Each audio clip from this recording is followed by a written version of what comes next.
The highway stretched out like a black ribbon across the desolate landscape. It was a lonely road, especially at night. The only sounds were the wind whistling through the trees and the occasional hoot of an owl. The sky was dark and the stars were hidden behind a thick blanket of clouds. Frank was driving home from a late meeting. He had been on the road for hours and was starting to feel tired. He wished he hadn't taken this shortcut. The road was dark and there were no other cars in sight. He was beginning to regret his decision to take this route. As he rounded a bend, he saw a figure standing by the side of the road. It was a young woman wearing a white dress. She was waving her arms and trying to flag him down. Frank slowed down and pulled over to the side of the road. He wondered who she was and what she was doing out here all alone at this hour. The woman was clearly relieved to see Frank stop. She hurried towards his car, her face pale in the dim light. Her eyes were wide and frightened. She was very beautiful, with long dark hair and piercing blue eyes. She was wearing a long white dress that was torn and dirty.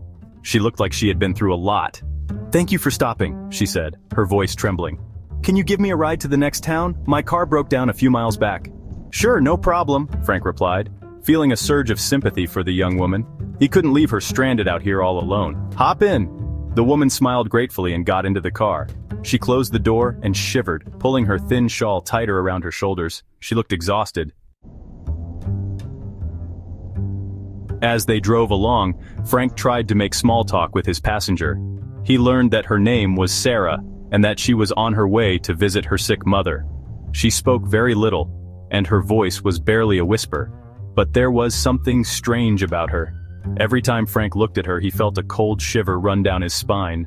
He glanced at her again, and this time, he noticed something that made him uneasy. Her dress, though torn and dirty, seemed old-fashioned, like something out of an old photograph, and her hands resting on her lap were as cold as ice.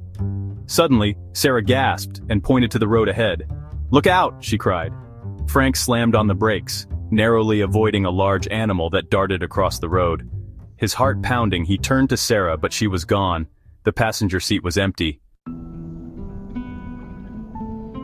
Shaken and bewildered, Frank drove on, his mind racing. He couldn't explain what had just happened. Had he imagined the whole thing? He dismissed the idea as ridiculous. He had seen her, spoken to her, he knew she had been there. A few miles down the road, he came to a small diner. He pulled over, deciding he needed a strong cup of coffee and a chance to collect his thoughts. Inside the diner, he sat at the counter and ordered a coffee. The old man behind the counter noticed his anxious expression. "You look like you've seen a ghost," he said, wiping down the counter with a damp cloth. Frank hesitated, then told him about the hitchhiker. The old man listened intently, his eyes narrowed. When Frank finished his story, the old man nodded slowly. "That sounds like the Vanishing Hitchhiker," he said. "They say she's the ghost of a young woman who died in a car accident on this road many years ago. She's buried in the old cemetery just outside of town."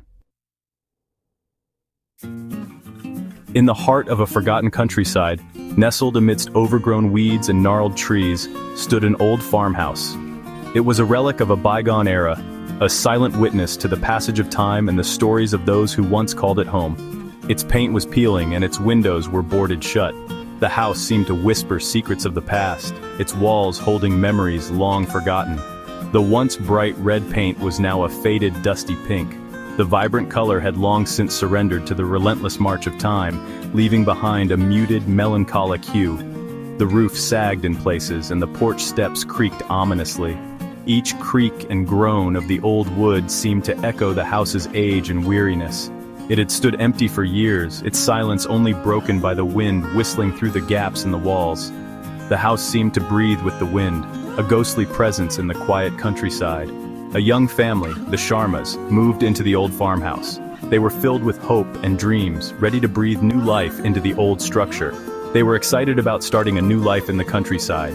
The promise of fresh air, open spaces, and a simpler life beckoned them. They had bought the house for a steal, unaware of its sinister reputation.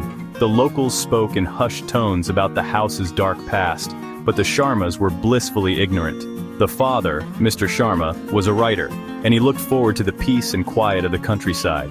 He imagined the inspiration he would draw from the serene surroundings.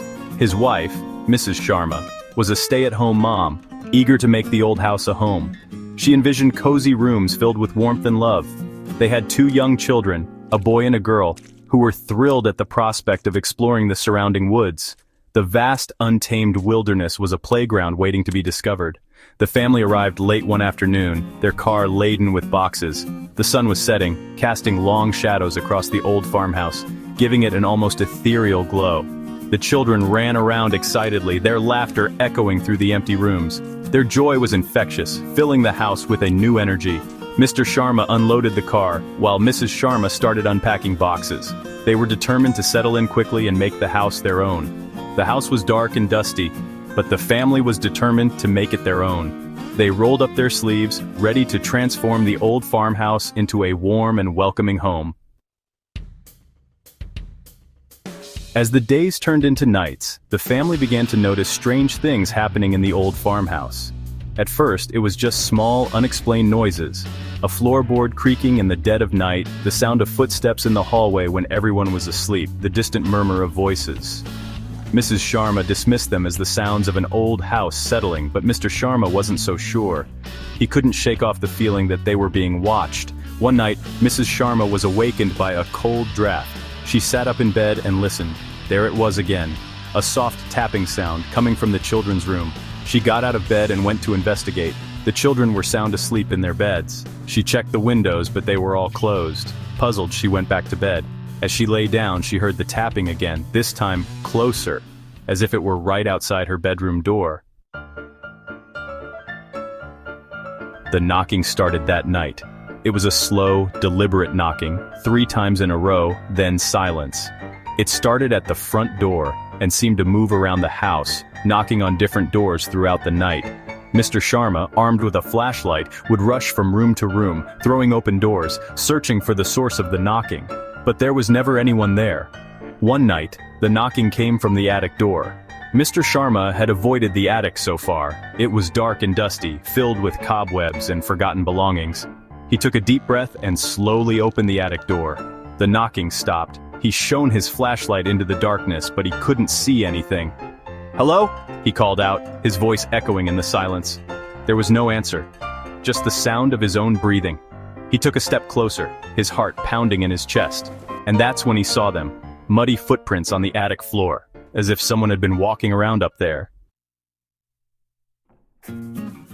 The footprints led to a wall at the back of the attic, a place that seemed untouched for years. Mr. Sharma ran his hand along the wall, feeling for a doorknob, a latch, anything that might reveal a hidden passage. And then he felt it. A small, recessed button, almost invisible to the naked eye. He pressed it, and a section of the wall swung inward with a creak, revealing a small, hidden room that had been concealed for decades. The room was sparsely furnished, with just a bed, a chair, and a small table, all covered in a thick layer of dust.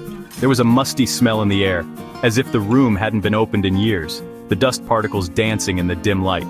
On the table lay a leather-bound diary, its cover worn and faded. Mr. Sharma picked it up and blew off the dust, revealing the intricate design on the cover. The pages were brittle with age, the ink faded but still legible, telling a story long forgotten. He opened the diary and began to read, the words transporting him to a different time. The diary belonged to a young woman who had lived in the farmhouse many years ago, her life captured in the pages. She wrote about her life on the farm, her hopes and dreams, and her love for a young man who had promised to marry her, filling the pages with her emotions. But her happiness was short-lived, as the pages soon turned somber. The young man had broken her heart and left her, the pain evident in her words. Distraught and heartbroken, the young woman had taken her own life in the hidden room, her sorrow forever etched in the pages of the diary. Mr. Sharma closed the diary, his heart heavy with sadness. The weight of the past bore down on him, as he realized the depth of the tragedy that had unfolded within the walls of their home. He finally understood the strange happenings in the old farmhouse, the whispers in the night, the cold drafts, and the unsettling feeling of being watched all made sense now. The young woman's spirit still lingered, unable to find peace. Her presence was a constant reminder of a life cut short, a story left unfinished. She was the one who had been knocking on the doors, hoping to be heard. Each knock was a plea for recognition, a desperate attempt to connect with the living. He told his wife about the diary and the young woman's tragic story. They sat together, piecing together the fragments of a life that had been lost to time. Mrs. Sharma was deeply moved. She felt a profound connection to the young woman, as if her sorrow had transcended the boundaries of life and death. They decided to leave the farmhouse. The decision was not easy, but they knew it was the right thing to do. They couldn't bear the thought of disturbing the young woman's spirit any further. As they walked away, they felt a mix of relief and sorrow. The Sharmas moved out the next day, leaving the old farmhouse to its silence. The echoes of the past remained, but the living had moved on. They never forgot their time there, or the story of the young woman who haunted its halls. The memories stayed with them, a haunting reminder of the unseen world. The old farmhouse remained empty, a testament to the power of love, loss, and the lingering presence of unsettled spirits. It stood as a silent witness to the stories it held within. The stories of the vanishing hitchhiker and the haunted farmhouse serve as chilling reminders that some things are better left undisturbed. They are tales that echo through time, warning us of the unknown. They speak of unfinished business, of souls unable to find peace, and of the thin veil that separates our world from the next. These stories are not just folklore, they are the whispers of the past, and they remind us that sometimes the most terrifying stories are those that are rooted in truth. The line between reality and the supernatural is often blurred, leaving us to wonder what truly lies beyond.